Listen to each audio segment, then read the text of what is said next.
Forza Horizon 6 is confirmed. It's coming in 2026, in fact, May. So it's time to ask the question.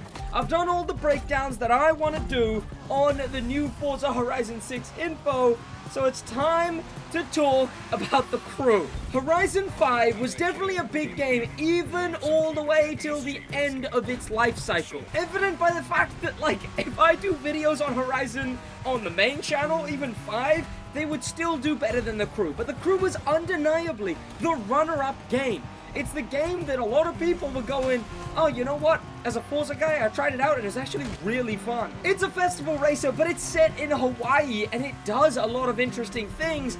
But now it's time for Horizon 6. So, are we cooked? I want to talk about what the release of Horizon 6 is going to look like, because we have an update coming out a lot, very, very close to that, but also the things that Horizon is doing better than the crew that we need the crew to buckle up and do. Uh-oh, I'm going wide. Okay. Ouch. I see. Even though there is so much in Forza Horizon 6, it feels like the biggest thing that people are hyped about, well, it's Japan. It's definitely Japan. But the second biggest thing that got the biggest shocks and reactions was that we're gonna have full-blown garages. Garages where we can put cars in our dang living rooms. Like, this garage stuff looks so sick. And we're gonna be able to create our own little area. Like, we're gonna get like a plot of land like it's AC Shadows and get to create a little place if we really want it. This plot of land where we can do whatever we want. Now, the crew's adding a race creator, but it's not like the event lab, which is going to be used here to customize this stuff. But a garage? We had garages in the crew too, and it's been probably, I dare say, one of the most asked for features in the Crew Motorfest. I know, I'd love a garage just because this map is so fascinatingly done. It's done all believably. Like, the cities have accurate, like, city infrastructure. That being able to buy one of these rich houses would actually be really cool. Having a penthouse in one of these massively tall buildings and hotels. Somewhere where you'd be able to invite your friends into. In fact, Forza has got another thing as well. The car meet system, where you'll be able to start car meet in the open world, and when you do that, just like the custom show, you'll be able to purchase other people's cars. Now, I don't think we'll be able to walk around, but just being able to host an open world car meet and buy cars, that already feels like 10 times more accurate of a car meet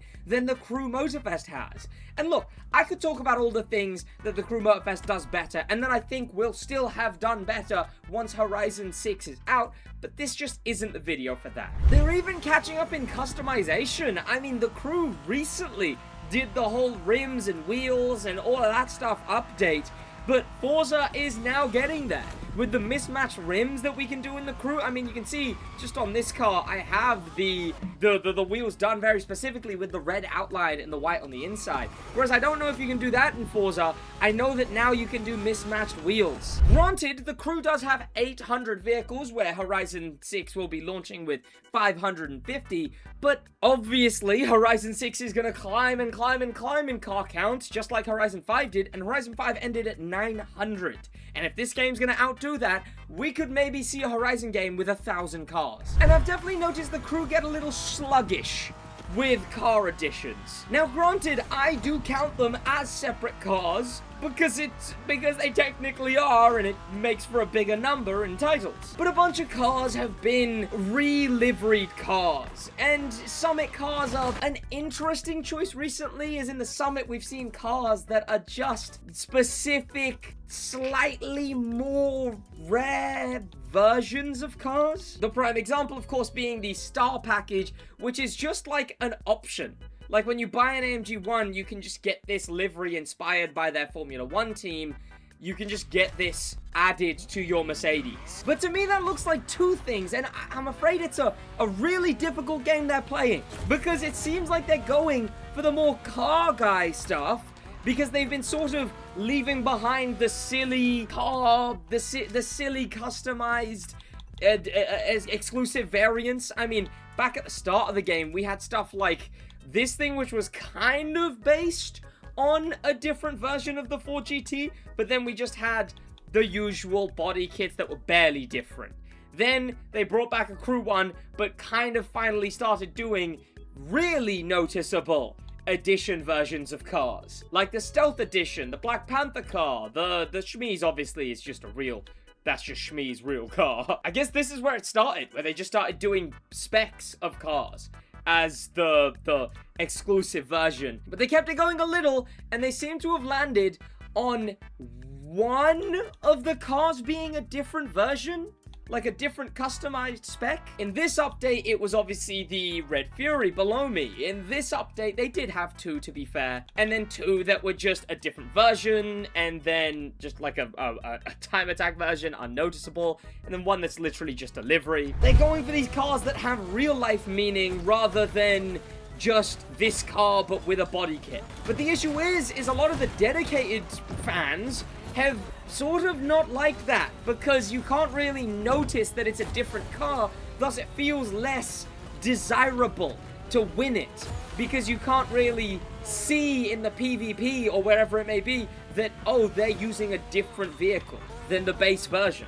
And it feels like they're going for more of a Forza-y type audience, a more audience that cares about like just the real life value of the car. Well, that audience now has Forza. You know, that audience, oh my word, now gets Forza Horizon 6. And as much as I love the fact that we did get a new car in the main stage, it's again, it is just the same car. I'm sure they paid twice to license it, I'm sure, but it is just the same car. Only being unique because you can't change the livery on either of them. So I guess in that situation, I suppose it is unique looking. I gotta be honest, I like how the Crew Motorfest does stuff. Like, I like the playlist system. I've started to like the main stage system. I even like the main stage legacy, and that started out as one of my hated features. I will say, there is still a lot of things they need to do better. I still think the main stage legacy should have all of the rewards that were in any given main stage at the top here. It should have those as well, but they still haven't done that. In fact, there's many things you could say that to, that people want them to change this, but they still haven't done that. So with that, cars and houses, I think those are the main things the crew needs to buckle up on and sort of shove through. Because, well, we're kind of out of time. What happens now? When does Horizon 6 release? May? Well, at the end of this month, we get one last month. Here it is, the full lineup. This is the season we're in right now. BMW Legacy, Built to Win, M2 CS, and Onyx Off-Road. We have a free car dropping in just 2 days that every single person can claim. That's pretty cool, I guess. And then we have one more month. The month of February is the final month of this update. So we will be beating Horizon 6 to our next update through the last month, which seems to be like a time travel themed month of some sort. I guess I kind of am okay with this, because I didn't like when entire updates were Hoonigan, Hoonigan again, Hoonigan again. So it's nice to see that these months are actually like completely unique vibes. I mean, this one was messy as all hell. Japanese, European, USA, Christmas, New Year's, and then we have the full BMW month. But this one down here being a time travel one, I'm really curious to see what that one's gonna be. It's Clash of the Gods, which seems like an old-timey one. Beat the Devs, which seems like a futuristic one. Year of the Horse, which I assume is this one, and probably the Chinese New Year, I assume. And then Timelines Collide, implying all of them together. So I guess, like, yeah, the Chinese New Year will be the present day, I guess. I think that's what that is. I think. But we'll see. But that month doesn't matter much, because we're just going to be trying to race through that month. Because in March, we get the Crew Motorfest's next update, which is a NASCAR update. We are getting a NASCAR playlist with endurance-style events. We'll be getting NASCARs as well, all dropping March. And then we have 2 months. We have 2 months of NASCAR until in May. And this is the thing that's gonna well, hopefully fend off Forza Horizon a little. Wait, mind you, we also get the Race Creator in March. Both of those drop together, NASCAR and the Race Creator. So that is actually going to be a lot of content. So I'm looking forward to finally seeing some good stuff made on the Race Creator. And I don't know. I don't know what it could be yet. I mean, we've seen the Race Creator. It looks interesting, but we have no info. In fact, through February is probably when we'll be getting this info. But for now, Race Creator, NASCAR, March. April, at the moment, nothing, but probably just another month of content, right? Just another monthly main stage, etc. But then we have in May, which is the Forza Horizon month, and during this update that we get this island expansion halfway through, we are getting the RC cars dropping May. Most of them, if articles are to be believed, and I think they confirmed it themselves, the RC car playlist is going to be in the Year 3 pass. You'll have to pay extra money to play the RC car playlist, but you'll still get to drive some RCs, a bunch of RCs, even if you didn't pay. We know that they're going to have at least one licensed RC. I mean, they said that they're collabing with one licensed RC company. So it's a stacked update. And these drop literally like 2 to 3 weeks before Forza Horizon 6. So this really is our last shot at it. Because then there's May to finish off with Horizon. Then we get 1 month where it's, oh gosh. You know how we're getting the past, future, all of that stuff at the end of this one, and it's kind of like, oh, like that could be cool, but what even is it? But I guess it could be cool. Yeah, that's what we're gonna have. It's gonna be Horizon, and then that's the next thing we got dropping. But then, in July, we have Season 10. So, just like a month and a couple days after Horizon 6 drops, we get Season 10, which we know nothing about. Last time, we saw just red and white as the color scheme, and it turned out to be a Ferrari update. This time around, we see blue and silver. So who knows? Some people have even said Alpine, just because it's blue. It does look like the bonnet of a car. It's got the silver. I mean, 10, you could say A110. I don't think it's a whole Alpine themed update. Look, they must know that that's the update to bring back Forza players. They're either going with two mentalities. One, just get anything out. We're not getting players back just yet. We're gonna have to wait till after this November 2026, where we do our probably another island expansion and like a really big update. So that's one potential mentality. But if their mentality is bring people back, we gotta bring people back, well, then I don't think an Alpine update would be Season 10. I mean, they'll bring me back. they sure as hell will have me playing the Crew Motorfest again. But I don't think that they're gonna get everyone back with that. And then, like I said, a 4 months after that, so May, June, July, and then July is when it starts, so July, August, September, October. Then in November, well, October we'll probably get another Crew Showcase, and in November we'll get the announcement, or well, the release of whatever their next big Year 4 update is.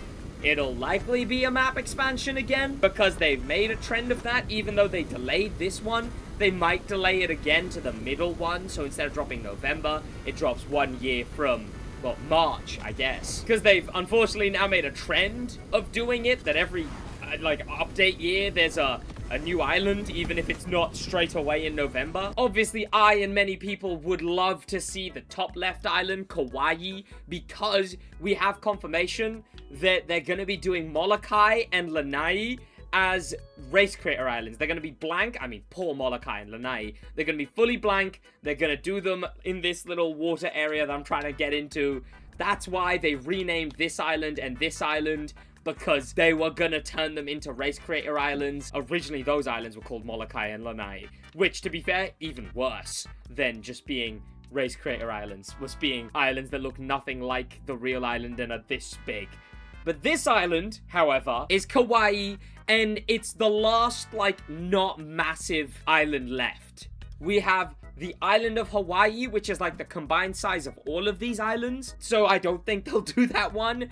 But we only have Kauai left. So either they do another kind of weird island expansion this next year, like a tiny one like they're doing with the race creator, a made-up island, and then they save Kauai, they work on it more and do a Maui level big island in year 5, or they rush through Kauai and maybe they had it ready a while ago like Maui was, and then for year 5, or maybe 5.5 more likely, they do the island of Hawaii. But all of that is what they're gonna have to do to compete with Forza Horizon 6. What do you think? Is the crew doomed? Are we actually alright?